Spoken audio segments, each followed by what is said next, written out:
Құрметті номер 44 лицейдің ұстаздары, ер азаматтары, бүгінгі батыр күнімен сіздерді шын жүректен құттықтаймын.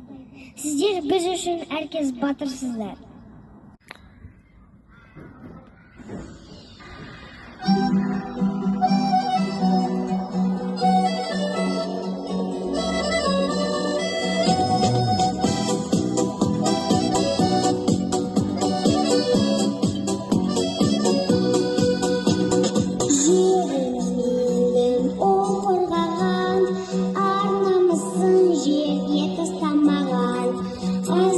Болып арды ақтап, қанға тұрып сарбаз боп аттанған.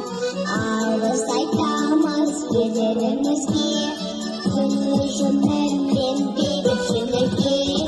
Ал қане сапқа тұрыңдар, жерді қорғандар, намыс сақтаңдар.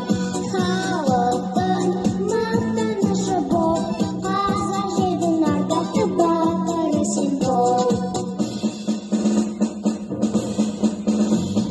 Жолдарың әрдайым ашық болсын, жүрек